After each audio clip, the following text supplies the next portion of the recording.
Hello दोस्तों, स्वागत है आपका आपके यूट्यूब चैनल ऑल एग्जाम जी के फन में।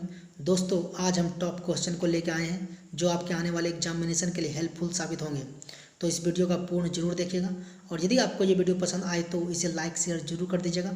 और जो हमारे चैनल पर नए हैं वे हमारे चैनल को सब्सक्राइब करके बेल आइकन को प्रेस जरूर कर दीजिएगा, क्योंकि मैं प्रतिदिन इसी तरह के टॉप प्रश्न को लेकर आता हूँ। तो चलिए दोस्तों, शुरू करते हैं। तो हमारा पहला प्रश्न है, लैपटॉप की बैटरी में किसका इस्तेमाल किया जाता है? तो इसका आंसर होगा लिथियम का। अब मैं इससे संबंधित कुछ पॉइंट्स बता दूं कि लैपटॉप का विकास एडम आसवर्थ ने 1981 ईस्वी में किया था। अब मैं लिथियम से संबंधित कुछ पॉइंट्स बता दूं कि लिथियम प्रकृति में सबसे हल्की और सबसे कम घनत्व वाला ठोस पदार्थ है, जिसका संकेत Li होता है और इसकी परमाणु संख्या 3 है। ये क्षार धातु का सदस्य है और लिथियम की खोज जॉन अगस्ट ऑफ बेटसन ने किया था। इसके बाद ऑप्शन बी है सीजियम। तो इसका उपयोग सौर सेल में किया जाता है, जिसका संकेत Cs होता है। इसकी परमाणु संख्या 55 है। ये क्षार धातु का सदस्य है और इसकी खोज रॉबर्ट बुनसेन और गस्टफ किरचॉफ ने 1860 ईस्वी में किया था। इसके बाद ऑप्शन सी है सिलिकॉन। तो इसका उपयोग मोबाइल की चिप मेमोरी कार्ड में किया जाता है, जिसका संकेत Si होता है। इसकी परमाणु संख्या 14 है।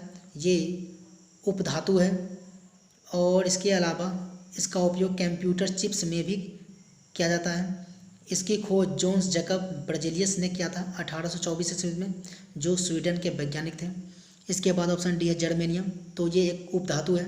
इसका उपयोग ट्रांजिस्टर बनाने में किया जाता है, जिसका संकेत Ge होता है। इसकी परमाणु संख्या 32 है और इसका आविष्कार E.C.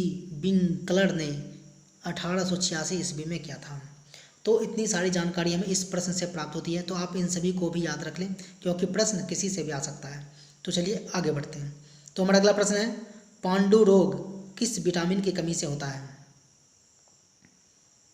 तो इसका आंसर होगा विटामिन B12। अब मैं इससे संबंधित कुछ पॉइंट्स बता दूं कि विटामिन B12 का रासायनिक नाम साइनोकोबालामिन होता है। और मैं बता दूं कि पांडु रोग को एनीमिया रोग भी कहा जाता है, जिसमें रोगी के खून में हीमोग्लोबिन और लाल रक्त कणों की कमी हो जाती है, जिसे RBC कहते हैं, रेड ब्लड सेल। इसके बाद ऑप्शन ए है विटामिन B7। तो इसकी कमी से लकवा नामक रोग होता है और इसका रासायनिक नाम बायोटीन होता है। इसके बाद ऑप्शन बी है विटामिन B5। तो इसकी कमी से पेलाग्रा या फोर्डी सिंड्रोम रोग होता है और इसका रासायनिक नाम पेंटोथेनिक अम्ल होता है। इसके बाद ऑप्शन सी है विटामिन B3। तो इसकी कमी से बाल सफ़ेद होना, मंद बुद्धि होना रोग हो जाता है और इसका रासायनिक नाम निकोटिनेमाइड या नियासिन होता है। तो इतनी सारी जानकारी हमें इस प्रश्न से प्राप्त होती है, तो आप इन सभी को भी याद रख लें, क्योंकि प्रश्न किसी से भी आ सकता है। दोस्तों, यदि आप लिंक के साथ जीके पढ़ेंगे तो आपकी जीके बहुत जल्द इंप्रूव हो जाएगी, तो आप लिंक के साथ जीके जरूर पढ़ते हैं। तो चलिए आगे बढ़ते हैं। तो हमारा अगला प्रश्न है, प्याज में गुणसूत्रों की संख्या कितनी होती है? तो इसका आंसर होगा 16।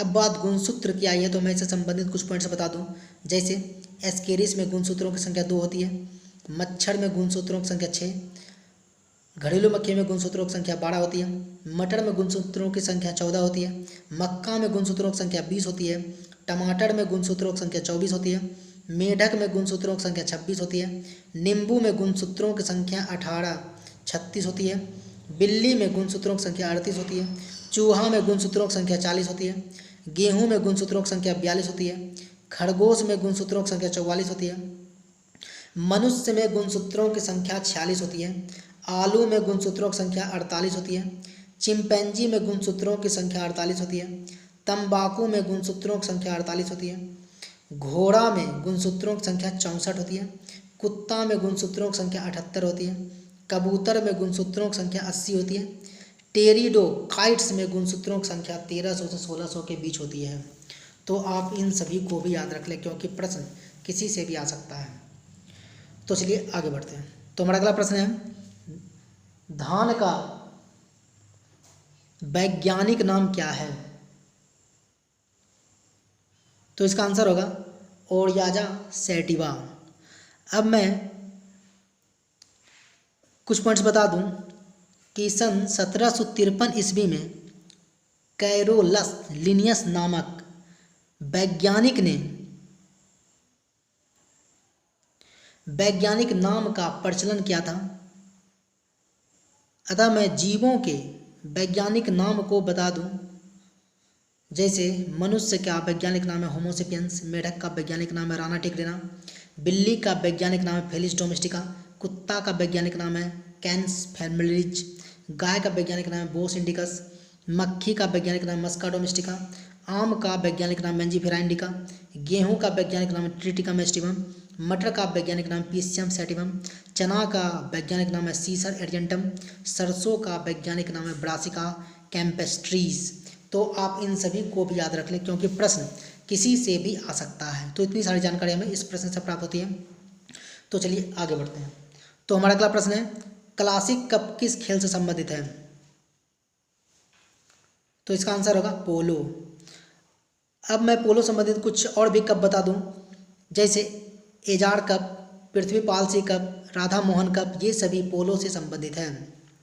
अब मैं इसके ऑप्शन ए में है बैडमिंटन, तो इससे संबंधित कप है मैं उसे बता देता हूँ, जैसे नारंग कप, चड्डा कप, अमृत दीवान कप, ये सारे कप बैडमिंटन खेल से संबंधित हैं। इसके बाद ऑप्शन बी है बास्केटबॉल, तो इससे संबंधित कप है Bengaluru blues challenge cup, Nehru cup, federation cup इत्यादि। इसके बाद ऑप्शन सी है गोल्फ, तो इससे संबंधित कप है Walker cup, circuit cup, rider cup, Dunhill cup, Prince of Wales cup इत्यादि। तो इतनी सारी जानकारी हमें इस प्रश्न से प्राप्त होती है। तो चलिए आगे बढ़ते हैं। तो हमारा अगला प्रश्न है, विश्व परिवार दिवस कब मनाया जाता है? तो इसका आंसर होगा 15 मई। अब मैं इसके ऑप्शन ए में है 12 मई, तो मैं बता दूं कि इस दिन विश्व नर्स दिवस मनाया जाता है और ये फ्लोरेंस नाइटिंगेल के उपलक्ष्य में मनाया जाता है, जिसे लेडी विद द लैम्प भी कहा जाता है। इसके बाद ऑप्शन बी है 17 मई, तो इस दिन विश्व दूरसंचार दिवस मनाया जाता है। इसके बाद ऑप्शन सी है 21 मई, तो इस दिन आतंकवाद विरोधी दिवस मनाया जाता है। कुछ और दिवस को मैं बता दूं, जैसे जैविक विविधता दिवस 22 मई को मनाया जाता है, विश्व तंबाकू रोधी दिवस 31 मई को मनाया जाता है, विश्व रेड क्रॉस दिवस 8 मई को मनाया जाता है, विश्व होमोफिलिया दिवस 17 अप्रैल को मनाया जाता है, विश्व विरासत दिवस 18 अप्रैल को मनाया जाता है, विश्व वानिकी दिवस 21 मार्च को मनाया जाता है, विश्व कैंसर दिवस 4 फरवरी को मनाया जाता है, भारतीय पर्यटन दिवस 25 जनवरी को मनाया जाता है, सर्वोदय दिवस 30 जनवरी को मनाया जाता है, प्रवासी भारतीय दिवस 9 जनवरी को मनाया जाता है, थल सेना दिवस 15 जनवरी को मनाया जाता है। तो आप इन सभी को भी याद रख लें, क्योंकि प्रश्न किसी से भी आ सकता है। तो इतनी सारी जानकारी में इस प्रश्न से प्राप्त होती है। तो चलिए आगे बढ़ते हैं। तो हमारा अगला प्रश्न है, मुखबरात किस देश की गुप्तचर संस्थाएं हैं? तो इसका आंसर होगा मिस्र। अब मैं इसके ऑप्शन ए में है चीन, तो यहाँ की गुप्तचर संस्थाएं का नाम है सेंट्रल एक्सटर्नल लेंजा डिपार्टमेंट। इसके बाद ऑप्शन बी है इजराइल, तो यहाँ की गुप्तचर संस्थाएं का नाम है मोसाद। इसके बाद ऑप्शन सी है ईरान, तो यहाँ की गुप्तचर संस्थाएं का नाम है साबाक। कुछ और गुप्तचर संस्थाएं हैं का नाम मैं बता देता हूँ, जैसे KGB, GRU, ये रूस की गुप्तचर संस्थाएं हैं। इसके बाद ब्यूरो ऑफ स्टेट सिक्योरिटी, तो ये दक्षिण अफ्रीका की गुप्तचर संस्थाएं हैं। इसके बाद MI military intelligence, 5-6 special branch, joint intelligence organization, ये सभी यूनाइटेड किंगडम की गुप्तचर संस्थाएं हैं। इसके बाद ISI इंटर सर्विसेज इंटेलिजेंस, तो ये पाकिस्तान की गुप्तचर संस्थाएं हैं। इसके बाद central intelligence agency CIA, federal bureau of investigation FBI, तो ये USA की गुप्तचर संस्थाएं हैं। इसके बाद एक और पॉइंट्स है कि नाइचो जापान की गुप्तचर संस्थाएं हैं। एक और पॉइंट्स है कि रॉ, IB, CBI, ये तीनों भारत की गुप्तचर संस्थाएं हैं। तो आप इसे भी याद रख लें। दोस्तों, यदि आप लिंक के साथ जीके पढ़ेंगे तो आपके जीके बहुत जल्द इंप्रूव होगी और कम समय में आप अधिक जीके जान पाएंगे। तो इतनी सारी जानकारी में इस प्रश्न से प्राप्त होती है। तो चलिए आगे बढ़ते हैं। तो हमारा अगला प्रश्न है, नंगा पर्वत किस देश में है? तो इसका आंसर होगा भारत। और मैं बता दूं कि इसकी ऊंचाई 8126 मीटर है। कुछ पर्वत हैं जो भारत में स्थित हैं, उसे मैं बता दूं, जैसे K2 भारत में स्थित है, इसकी ऊंचाई 8611 मीटर है। नंदा देवी पर्वत यही भारत में, इसकी ऊंचाई 7817 मीटर है। इसके बाद ऑप्शन ए में चीन है, तो यहाँ पे गोसाईथान पर्वत है जिसकी ऊंचाई 8018 मीटर है। यहीं पे नामचावरवा पर्वत है जिसकी ऊंचाई 7756 मीटर है। और यहीं पे गुरलमानधाता पर्वत है जिसकी ऊंचाई 7728 मीटर है। इसके बाद ऑप्शन बी है नेपाल। तो यहाँ विश्व की सबसे ऊंची पर्वत श्रृंखला एवरेस्ट है जिसकी ऊंचाई 8850 मीटर है। यहीं पे लहासे वन पर्वत है जिसकी ऊंचाई 8501 मीटर है। और यहीं पे अन्नापूर्णा पर्वत है जिसकी ऊंचाई 8078 मीटर है। इसके बाद ऑप्शन सी है पाकिस्तान। तो यहाँ पे ग्रेसर ब्रह्म पर्वत है जिसकी ऊंचाई 8068 मीटर है। यहीं पे राकापोसी पर्वत है जिसकी ऊंचाई 7788 मीटर है। और यहीं पे तिरिचमीर पर्वत है जिसकी ऊंचाई 7728 मीटर है। तो इतनी सारी जानकारी हमें इस प्रश्न से प्राप्त होती है। तो आप इन सभी को भी याद रख लें क्योंकि प्रश्न किसी से भी आ सकता है। तो चलिए आगे बढ़ते हैं। तो हमारा अगला प्रश्न है, दुर्भिक्ष जांच आयोग का गठन किस गवर्नर जनरल के समय में हुआ था? तो इसका आंसर होगा लॉर्ड बेबल। अब मैं बता दूं कि इस आयोग का गठन 1943 ईस्वी में हुआ था जिसका अध्यक्ष सर चार्ल्स वुड थे। और इस आयोग का गठन बंगाल के अकाल के कारणों पर विचार हेतु किया गया था। कुछ और भी पॉइंट्स मैं बता दूं, लॉर्ड बेबल के समय में ही कैबिनेट आयोग का गठन हुआ था 1946 ईस्वी में। सार्जेंट आयोग का गठन हुआ था 1944 ईस्वी में। इसके बाद ऑप्शन ए है लॉर्ड इरविन। तो मैं बता दूं कि इसी के समय में बटलर समिति का गठन हुआ था 1927 ईस्वी में। इसी के समय में साइमन कमीशन आयोग का गठन हुआ था 1927 ईस्वी में। इसी के समय में हिटले आयोग का गठन हुआ था 1928 ईस्वी में। और इसी के समय में लिंडसे आयोग का गठन हुआ था 1929 ईस्वी में। और एक पॉइंट है कि इसी के समय भारतीय वैधानिक आयोग का गठन किया गया था 1929 ईस्वी में। इसके बाद ऑप्शन बी है लॉर्ड विलिंगटन। तो इसी के समय में सप्रू समिति का गठन हुआ था 1934 ईस्वी में। और इसी के समय भारतीय परिसीमन समिति का गठन किया गया था 1935 ईस्वी में। इसके बाद ऑप्शन सी है लॉर्ड लिनलिथगो। तो इसी के समय में राष्ट्रीय योजना समिति का गठन किया गया था 1938 ईस्वी में। और इसी के समय में क्रिप्स आयोग का गठन किया गया था 1942 ईस्वी में। तो इतनी सारी जानकारी हमें इस प्रश्न से प्राप्त होती है। तो आप इन सभी को भी याद रख लें क्योंकि प्रश्न किसी से भी आ सकता है। दोस्तों यदि आप लिंक के साथ जीके पढ़ेंगे तो आपके जीके बहुत जल्द इंप्रूव होगी। तो आप लिंक के साथ जीके जरूर पढ़ें। तो चलिए आगे बढ़ते हैं। तो हमारा अगला प्रश्न है, कबूलियत एवं पट्टा प्रथा की शुरुआत किस शासकों ने की थी?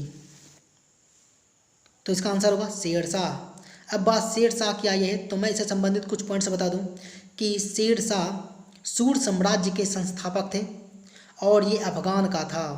और शेरशाह के बचपन का नाम फरीद खां था।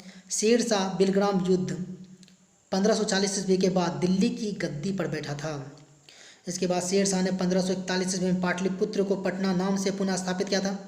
इसके बाद एक और पॉइंट है, शेरशाह की मृत्यु कालिंजर को जीतने के क्रम में 22 मई 1545 ईस्वी को हो गई थी।